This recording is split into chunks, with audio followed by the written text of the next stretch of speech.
thing that tops your visiting our school this morning is the fact that the sun is shining.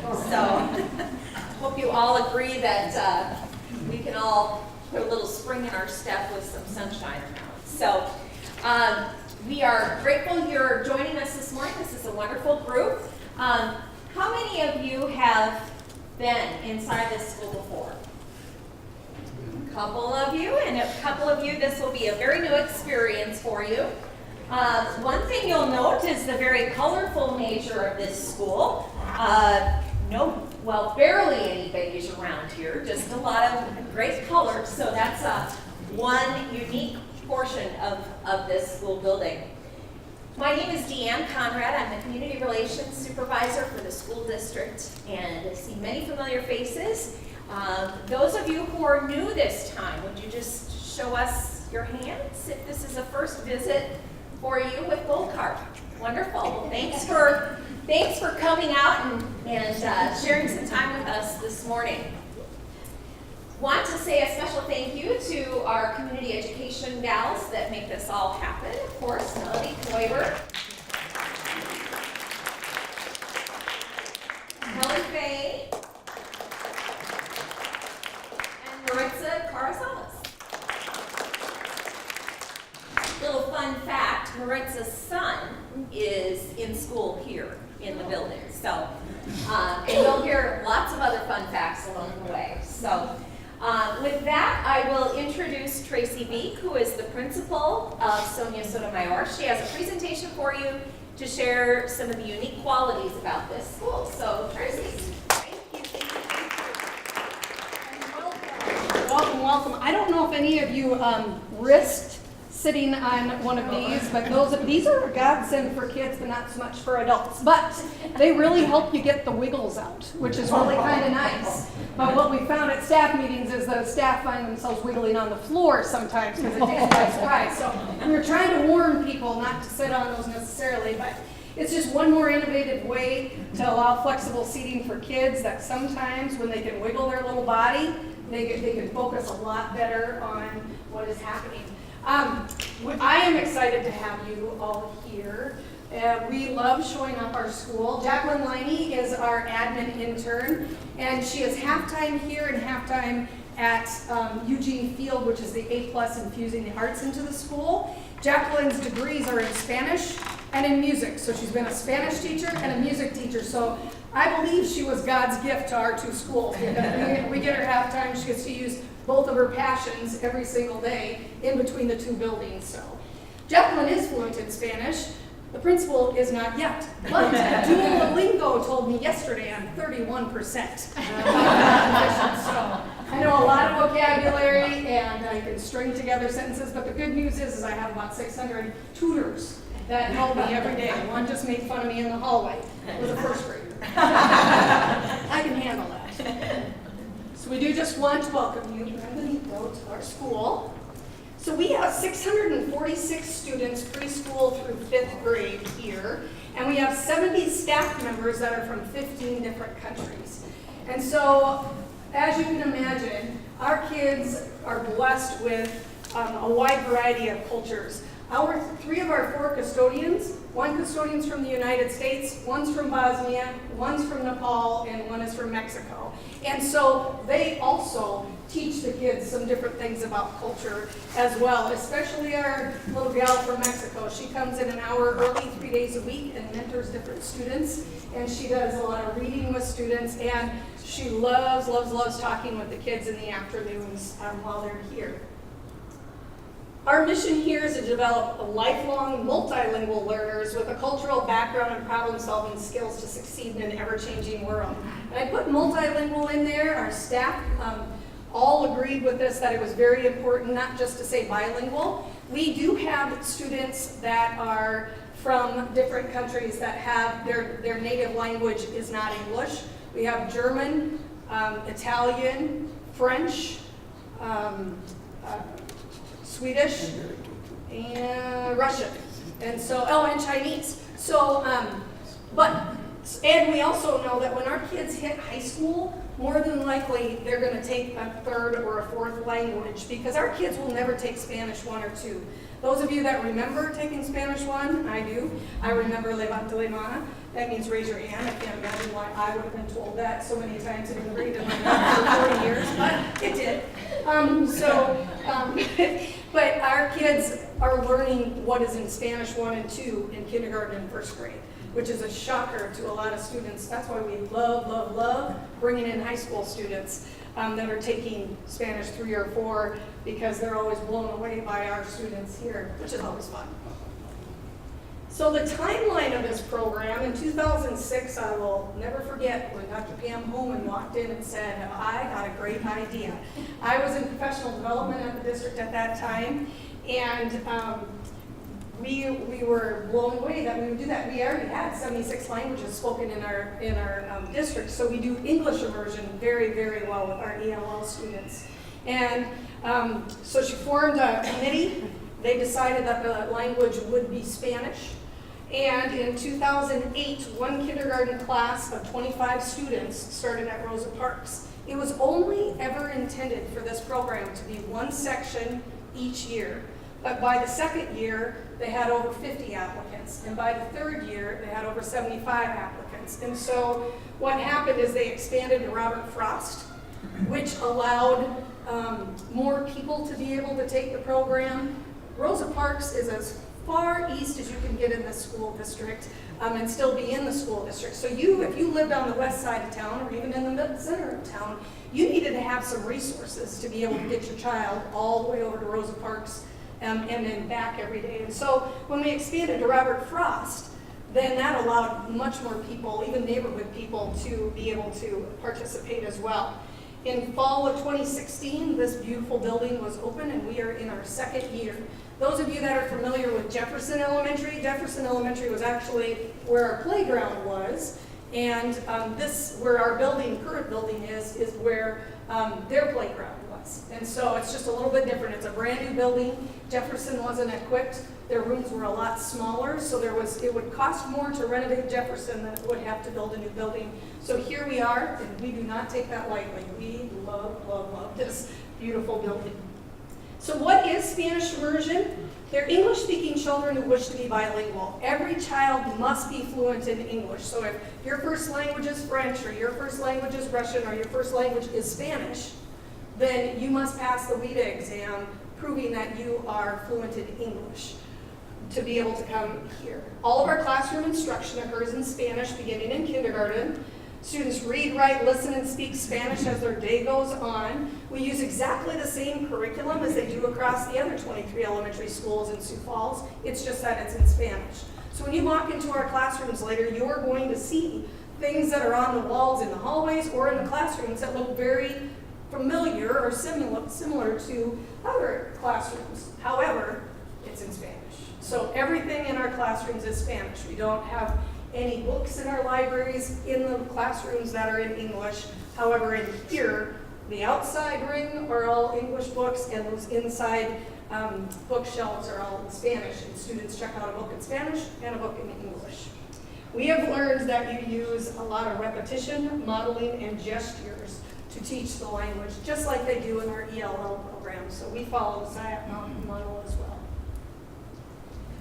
In kindergarten through second grade, their day is 90% in Spanish and 10% in English.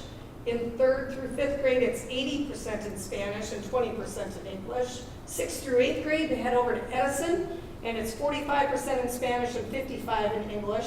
At Edison, they take social studies, science, and Spanish language arts all in Spanish. Then the rest of their day, they're just in the mainstream of English language arts and math and all their encore classes.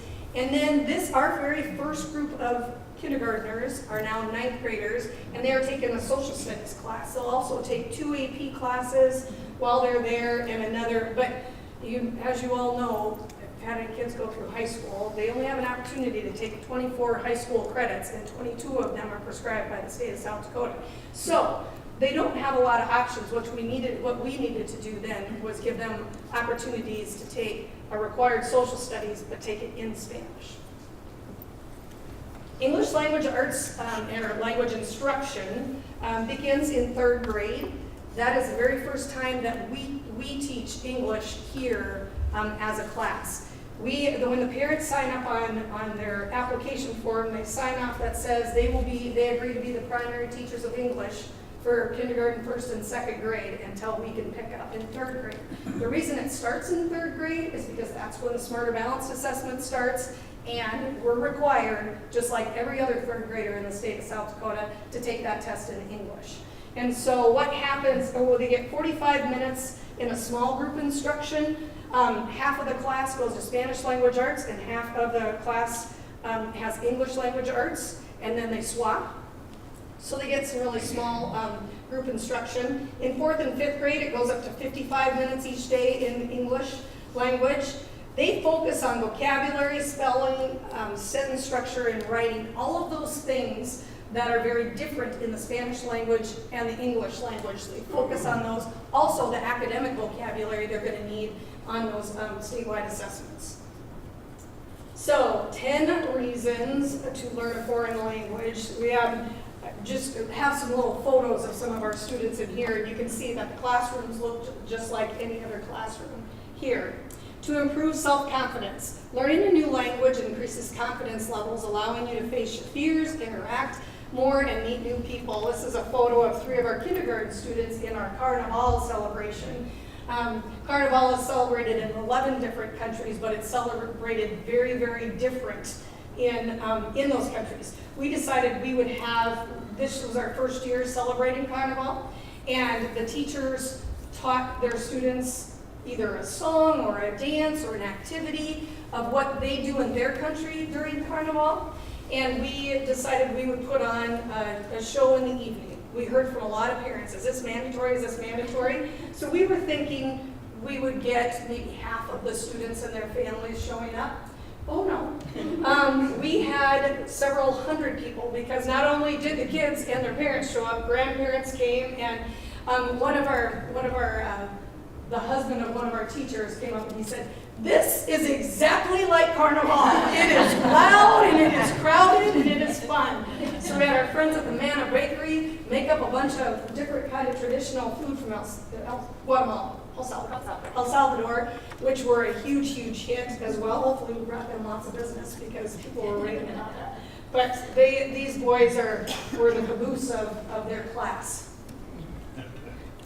To improve your brain health, you're able to make better decisions, your brain is more flexible, develop understanding and appreciation of other cultures, your creative skills are enhanced, you develop strong perseverance skills, and we see this all the time. We have many, many kids who just don't give up. Any of you that are familiar with special education testing, our school psychologist has just been with us. This is our 2nd year.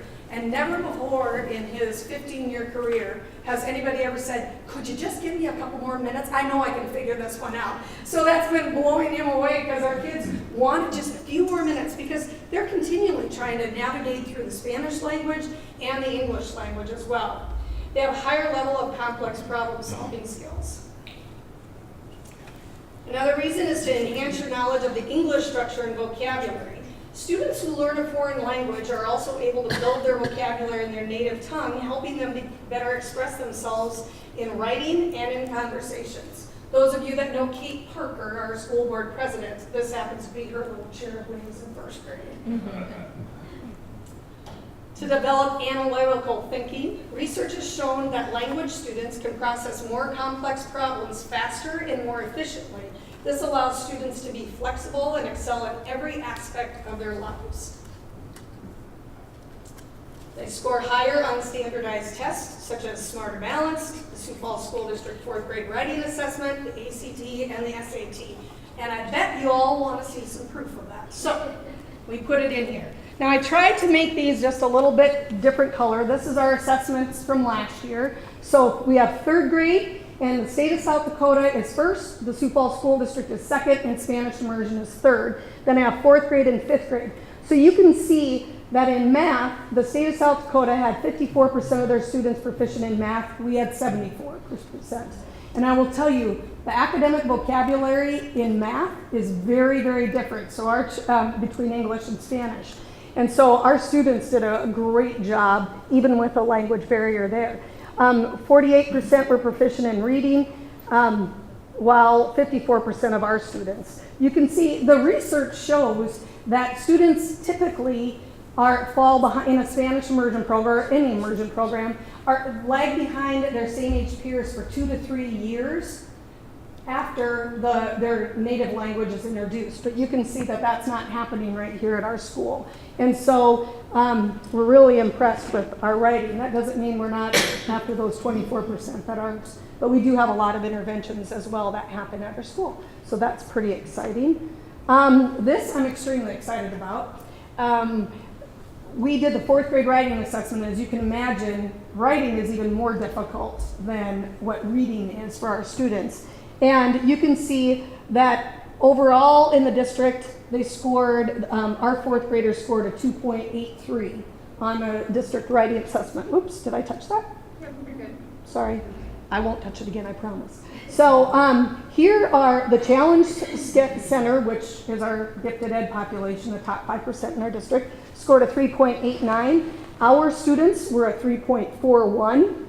And then I put it, Harvey Dunn, Pettigrew, John Harris were the next 3 in line. And so we're very, very proud of our students there, which especially conventions was a strong area for us. We had many. Voice was a strong one. That's that whole vocabulary and navigating between the 2 languages. But we're very excited about that. And then science. Last year's Dakota Step Science, the state of South Dakota was at 52, and we had 71%. So very exciting things for us. Another reason is to improve overall school performance. Learning a language trains your mind to think in a certain way, improving the way you pick up other skills too. Students become more flexible in their thinking and gain better test scores. Research conducted as early as 1982 states IQ results of students tested yearly showed a general trend in which the IQ scores of immersion students increase, which is a very interesting stat there too. I'm writing my dissertation on comparing our students with another group of students and the district in a building of similar demographics. And so I got a lot of nice facts that I need to throw in there. And I'll tell you what, I'm tickled pink by those scores that we're showing. You can expand your job and career opportunities. The world is changing. Businesses are extending their reach to around the world, especially with the internet, the World Wide Web. Everybody is in your back door. We have parents here that have clients all over the world, and that's just a reality. We're developing a bilingual workforce that is experienced in communicating and collaborating in 2 different languages. And there are currently 23 million jobs in the United States that require dual language fluency. One of the exciting things about our program here, no matter what your intellectual ability, when you graduate from high school after being in a Spanish immersion program for 13 years, you immediately have more opportunities than a monolingual person. Because there are kids that are going to go on to college and they're going to go into the military and they're going to do great things, but there's also kids who might go work at Citibank or John Morrell or at a landscaping company or Walmart even, that are going to have better opportunities because they're bilingual. They will get to use what they've learned K through 12 immediately upon graduating from high school. And so we had some students here. We had a little gal that her IQ was a 72. And she will never probably be fluent proficient in English, in reading or writing in Spanish or English. But I will tell you what, she is going to have so many more opportunities because she can speak and understand both languages. We are a public school. Yes, sir. So do you have a resource room? We sure do. We have 1.5 resource room teachers. Are they in Spanish or English? The 0.5 is not. The full-time special education teacher I stole from Edison Middle School when I was there because she's fluent in Spanish. And so she provides, they do have a specific curriculum now that is provided in English, but she can push in to any of those classrooms, like in a math classroom, and she can speak right alongside and co-teach with the teacher, which is really exciting. But our primary, your disability is in English, and so we want to make sure that we can help them get up to speed or learn strategies in their native language as well. So we sure do. To increase your earning power, there's a high demand for bilingual individuals who can expand their network. One thing, this is Cole, he was one of our chauffeurs and our chaperone, what do I want to say? Hosts, Right. ushers. There we go, something that we're leading you in. The first week of school is when the hurricane hit Texas, and so our 5th grade leadership team said we should do a penny drive. Well, in 48 hours, we raised $2,689, and so that was pretty exciting. But this picture fits pretty well right there too. To completely transform your travel experience, every year our 5th graders get to go on a 3-day trip to Concordia Language Villages in Bemidji, Minnesota. If you've never been there, it's absolutely amazing. There's several different villages. One is Finnish, one is Swedish, one is French, one is Portuguese, one is Spanish, and the whole village is created in that. So like all the buildings are Spanish, all the decor is Spanish in nature, all the food that's served is in Spanish, all the signage is in Spanish. I did go for a week. They assess you on your way in, they ask you some questions, and then they put you in different groups. And there was a group of 9 ladies that were 70 or older that come there every year for vacation. Now, you know, we don't do ability grouping, but I will tell you, there was definitely a bluebirds group and a buzzard group. And I was the buzzard. Very low skills, but I learned a lot that was there. And our kids save up and they get to go on a 3-day excursion. And every year we hear back from Concordia Language Villages that your children are amazing, which is fun, because we know that, but we love other people to tell us that too. To develop a lifelong ability to communicate with persons from other countries, we've got Spain, Chile, and Puerto Rico represented in that photo. Especially when introduced in elementary years, students experience additional benefits of increased cognitive skills, higher achievement in other academic areas, and higher standardized test scores. So, why should students learn a second language? Look, they have little telephones just like we had all over in Hayward too, right? Do you mind clicking on that link? Oh, yeah, all right. That's all right. It's just more. We also have interns that are here, and we'll see those throughout the building. They are education majors that are either in their last year of an education program or their first year graduated from an education program. They're between the ages of 21 and 29. They come here for 10 months from a native Spanish-speaking country, and they live with a host family. So they're like a cross between a foreign exchange student and a student teacher. We have a full-time intern in every one of our kindergarten classrooms because most of those kids are coming in with very little Spanish skills, and they think their teacher's crazy. So there's 2 of them to corral. Corralling 25 kindergartners would be a job all in itself. But when you don't get to speak the same language as they do, that can make it even more difficult. They come to improve their English, to learn about our system here, and to share life with partner family as well. I know Ben's been a partner family before too, and it's a great experience for them. What I love is that once they go home, they can apply for teaching positions, and currently have our 24 teachers. We have 7 of them that are they are previous interns. I'll tell you, our interns, one thing about them, they are absolutely fabulous, but when the temperature hit 40 degrees, they were in parkas and mucklucks and snow pants, and they said, "When do we get to stay in from recess?" And I said, "Oh, when it hits 0. They were blown away by that. I said, "Trust me, there is going to come the day this school year when you think 30 degrees is a heat wave." And they said, no. Guess what? Come February, it certainly did. They were like, woo, stripping off the parkas at 30 degrees, ready to suntan. They didn't think it was possible. Yep. So retention then of staff. Yes. If they're, many of them are from a long ways from home.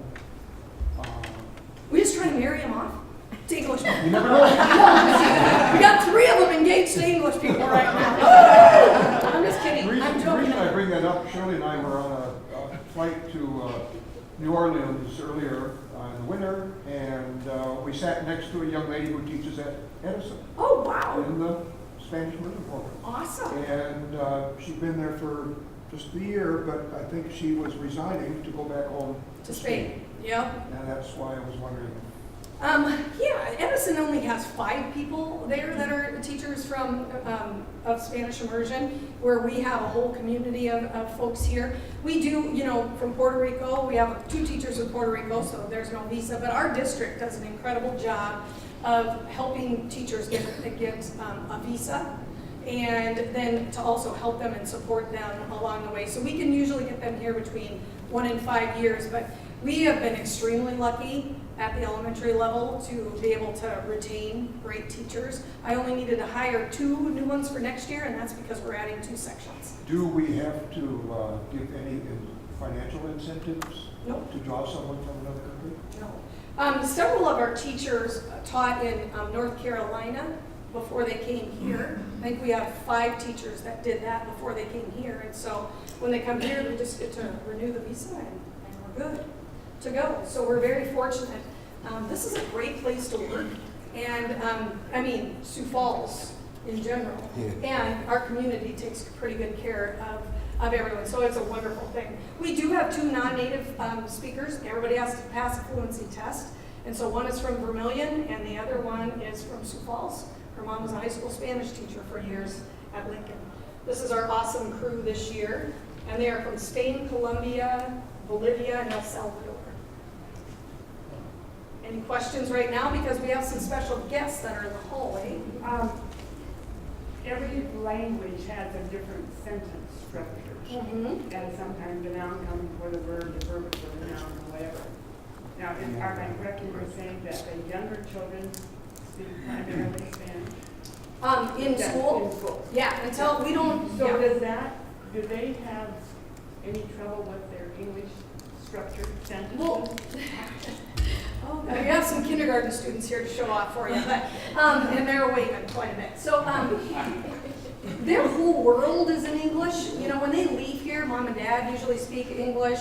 Their TV, their radio, the stores, everything, their play groups are all in English. And so they really, I think it's more difficult for them in the Spanish language than it is, but they don't know any different. So speaking, they speak correct English. Oh, yeah. But writing, I guess I'm just curious. Yeah, that is a big thing that they teach. That is also wonderful to see that our conventions are as strong as they are, because that is one of the most difficult things, is where you put the verb, and you might be able to add more to that. Because adjectives are one of the biggest things for me too. Is it always comes after Yeah, so those are flipped. Most of the sentence structures are really similar between English and Spanish, but like you said, the adjectives usually come after the nouns when you're speaking Spanish. So that sort of thing would be a little different. Is that confusing to the children then? You know, I haven't noticed it, and I think it's kind of what Tracy was saying, is that like they're so used to at school they just speak in Spanish, and that's just how it's done there. At home, since they're getting English for, you know, all summer, all the weekends, and the evenings with their families, they're not going to mess up their English from that. When they're learning the new language in Spanish, I'm sure there's a little bit of flip at the beginning, but then usually they catch on pretty quickly. They don't know what another kindergarten even looks like. Somebody said, well, we had an 8th grader that was on our panel last week, advisory, and she said, Spanish is way, way easier because all the vowels have one sound. She said, she goes, when I learned English, I said to my parents, why did we screw up our language so bad? This reading is really hard. And so that was kind of funny that they had that theory there. Do you have a question? I was just going to say, we have a granddaughter in kindergarten she's going first grade now. And last year, you know, I kind of prompted her to see what she was doing. And she really couldn't speak any Spanish They that I usually could tell. won't speak Spanish outside of school. But she could read Spanish and seemed to pick up a little bit of that. And now this year, she does speak a little bit of Spanish, not a lot. But really, she's very, very good in English. It doesn't seem to have affected the English at all. Melody, do you want to have those guys come in? Yeah. Any other questions while we bring in our guests? Or our stars? So these are kindergarten students, and we purposely are bringing in kindergarten students because they all came in speaking only English. For some of you that know Pam Pullman, She was our superintendent. And this happens to be, come on in, ladies and gentlemen. Come on up. So Naomi, there's a lot of your grandma's friends in here. Do you want to give a little wave? On the second day of school, Naomi said, don't worry. I told all my friends my grandma started this program. Pretty cool. So this is Jennifer Castejo. She is in her 4th year of teaching with us. She is from Puerto Rico and teaches kindergarten. So these students all came in speaking English. They're going to show off a little bit for us. See? See? Do you guys want to sit? Do you want me to get you some seats? Do you want to sit on a circle? Yeah. You want the seats? Okay. Oops.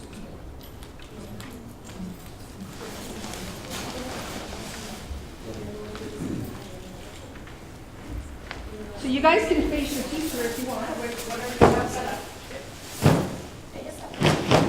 Okay, one more. Aren't you glad we didn't leave those as the only chairs for you guys? I noticed those get close. Okay, all right. First of all, can you just let everybody know your names? Avery, Oliver, Naomi, Luciana, and Owen. Welcome. Many of these folks used to be teachers at one time too. Others just came because they want to learn all about your awesome school. How's that sound? Good. All right. Good.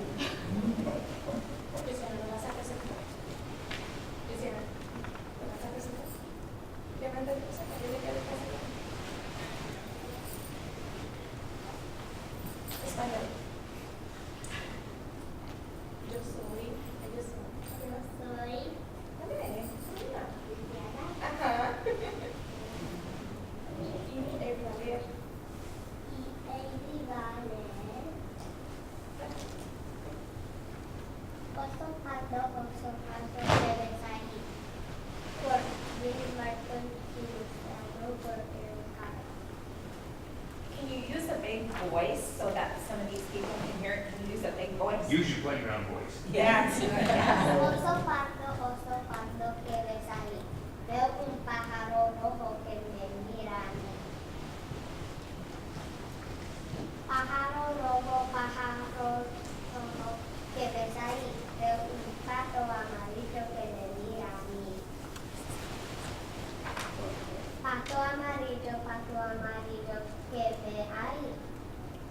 Veo un caballo azul que me mira a mí. Caballo azul que ves ahí. Veo una rana verde que me mira a mí. Rana verde que ves ahí. Veo un gato morado que me mira a mí. Gato morado que ves ahí. Veo un perro blanco que me mira a mí. Perro blanco que ves ahí. Veo una oveja negra que me mira a mí. Oveja negra que ves ahí. Veo un pez dorado que me mira a mí. Pez dorado que ves ahí. Veo a la maestra que me mira a mí. Maestra que me ve ahí. Veo a los niños que me miran a mí. Niños que ven ahí.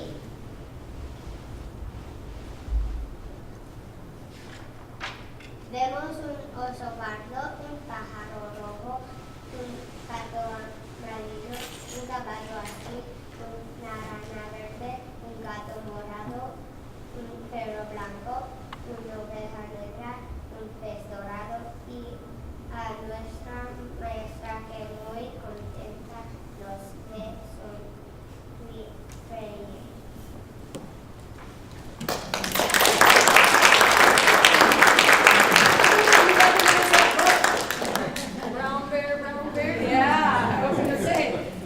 Many of Great job. Can you remind everybody here how old you are? 6.5. 6.5. Didn't she do an awesome job? Les voy a hacer una pregunta y van a contestar. ¿Saben? En una oración simple, dime cuál fue el animal que más te gustó. ¿Cuál animal viste que más te gustó? Sí, con este libro. Una oración simple. ¿Tiene uno? Me gusta o yo veo. ¿Cuál es el animal que más te gustó del libro? Oración simple primero. Dime. Pues entonces escribe una oración simple que diga me gusta el gato. Oliver, ¿estás pensando? Entonces escribe una oración simple. Yo en tu. ¿De qué color era el pájaro? ¿Azul era el pájaro? A mí me parece que era otro color. Rojo. Escribe la oración. ¿Te gusta el pájaro rojo? Dime. ¿Puedo verlo? ¿Puedes mostrar tu pizarra?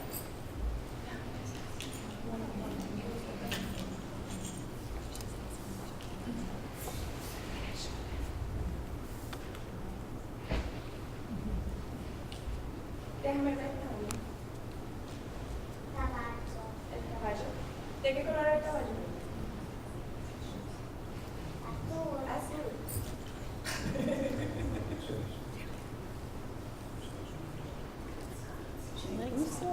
Cuando termines de hacer tu oración. She likes The dogs. Didn't mean to show off. If you know it, you know it. Right. Yeah. She likes the dogs. I like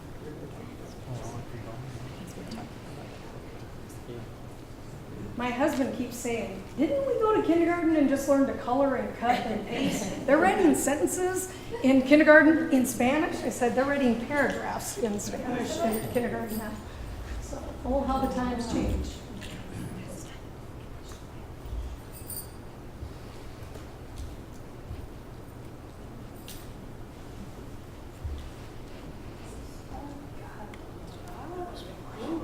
Purple cat. I like the purple cat.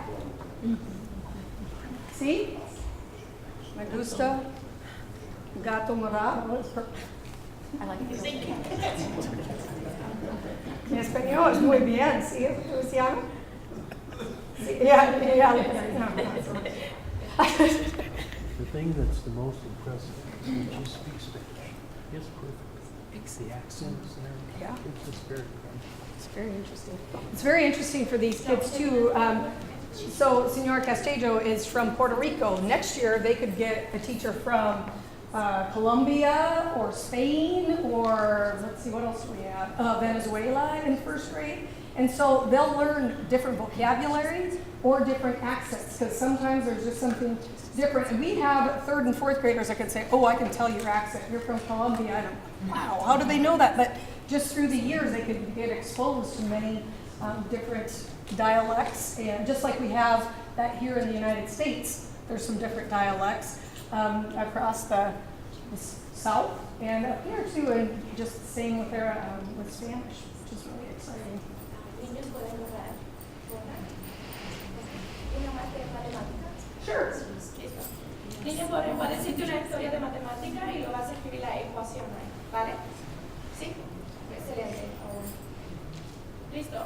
Había 10 perros y se fueron 5. ¿Cuántos perros quedan ahora? Se fueron 5. Habían 10, se fueron 5. Quiero ver la ecuación.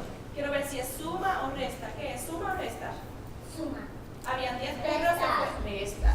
Muy bien. Quiero ver la ecuación. 10 menos 5 igual a 5. Dime tú misma, habla. ¿Puedes explicarlo en español? Can you say it out loud? Tell us what it says. Can one of you? Avery, ¿puedes explicar? En español. Tengo 10 perros y se fueron a 5 y con ¿Puedes mostrarlo con tus manos? ¿Cómo fue? Tenías 10, se fueron 5, quedan 5. Excelente. Una más. ¿Quieres mostrarle una que sepas muy alta a ellos? Una difícil. Muéstrale. La que tú quieras. ¿Quieres mostrarle una, Amy? ¿Una difícil? No. Oliver, ¿quieres mostrar una difícil? Bueno, voy a decir otra. Tenía 20 perros y llegaron 5 más. ¿Cuántos perros tengo ahora? 20 y 5 más. ¿Es suma o resta? Suma o resta. Tengo 100 perros y se quedan ¿Y cuántos te quedan? 0. Muy bien. Doing a little math.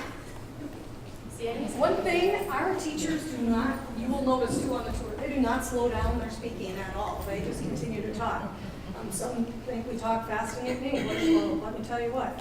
We do in Spanish too, but they talk as they normally would when we were teaching. Yep. Does your teacher speak English? No? Yeah, un poquito. Oh, only un poquito. So in the classroom, it is solo español. Starting at second semester of first grade, then there's solo español in the classroom, which is very impressive. And we'll get to see some of those. The only place we can't go is to third grade today because they're testing. But that's okay, because we can go to everywhere else. Wow, look at that. Doing some math. 15 minus 10 equals 5. 100 minus 100 equals 0. 100 plus 100 equals 200. You guys are doing a great job. Yo tengo 100 peros y... Krista, anybody have any questions for our young stars? Yes, I Doctor. have a question for our, I didn't want to say old star, but I can handle it. older. Oh, yeah. How do you do drop-ins and evaluations? You know, after 4 years, I can pick up on a whole lot of Spanish, but the one thing I will tell you, they've always told us when we're doing drop-ins is to focus on student engagement and student learning, not on teaching. That's been the big shift in the last, 5 to 10 years is focus on student engagement, and I'm forced to focus on student engagement, and that's exactly what I do. So I'm able to go up and ask, the students what they're learning today. The actual evaluations are way easier because I have a lesson plan and a pre-observation form all filled out in English. And so I know the questions that they're asking.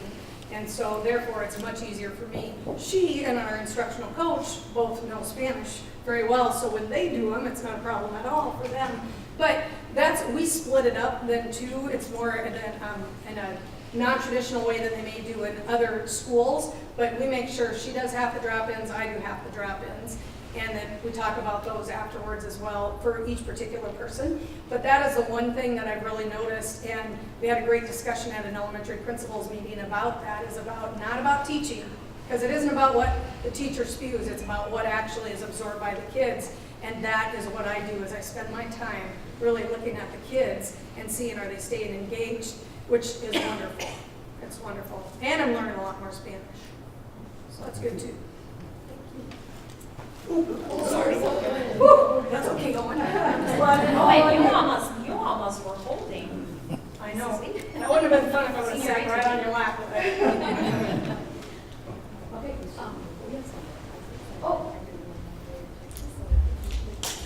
Oh, yeah. Okay. You want to just hand this to somebody? Yeah. All right, so Owen, come here. Miss Melody is going to give you something, and you need to just go pick a person to give it to, okay? Anyone in the room. Anybody out here? Okay? There you go. You too, Luciana. Actually, Owen. Owen, here. You can give that to 2 different people. All right. Okay, Naomi, you get to give the envelope to one, and that's someone else. Okay. Oh, how fun. Come around to them. Thank you. Oops. There you go. They can be from water or coffee or coffee. Yeah. Oh, look. Naomi, you can give the envelope to somebody else, okay? There you go. So, what was really fun is Miss Warner walked in the door this morning, and our IEP facilitator / kindness ninja yelled really loud, "This is order!" She taught German to our IEP facilitator in Howard, South Dakota. Yes, Howard, South Dakota. How cool is that? So she said, I don't usually get greeted that way with somebody yelling and whooping when she walked in the door, but we were fortunate to get a picture of them together. Still have one? Oh, yeah. Oh, anywhere. Maybe. Just anywhere. Who knew this was so difficult?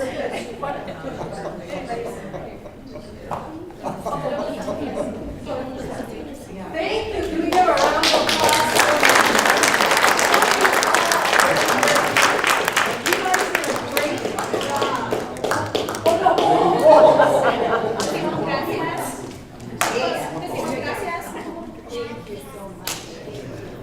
Adios.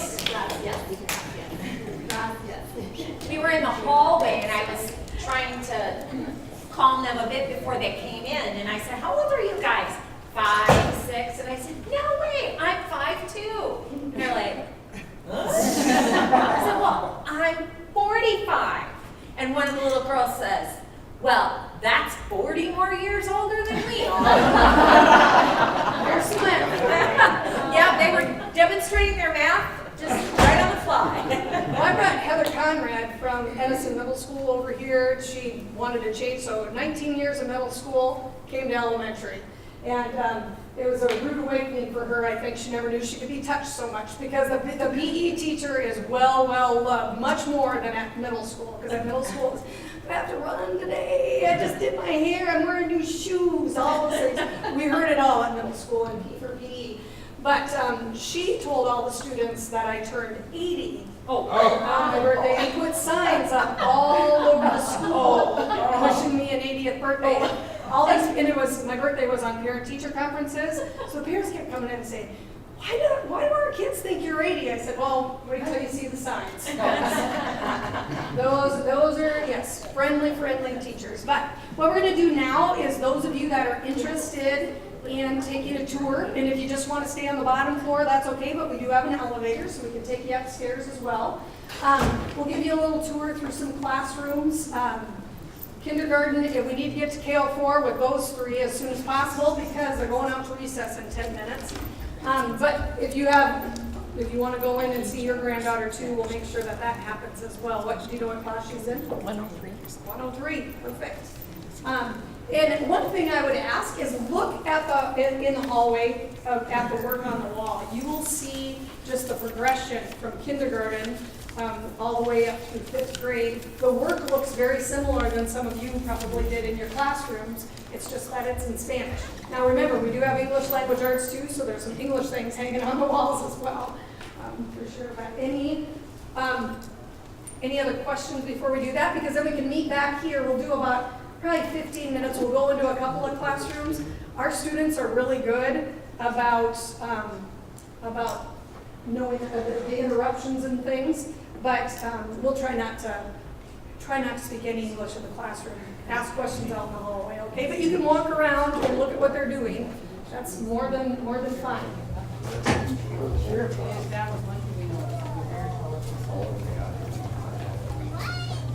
Cáceres, fila. Sí. Dicen fila.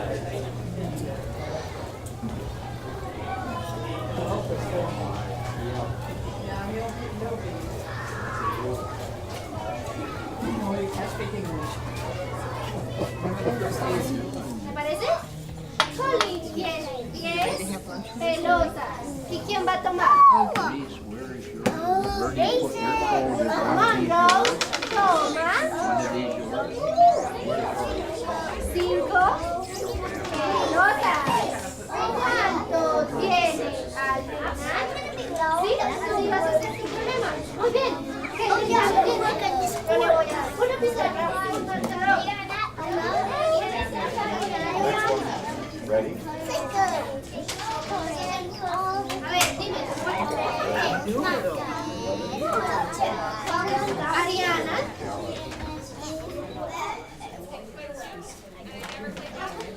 And then he ate them all, didn't he? That. No Thank you. All right, boys and girls, so this story is a reminder to us that when we use sweet words like thank you, we sometimes get a little bit further, don't we? Now we're gonna play some kamochis.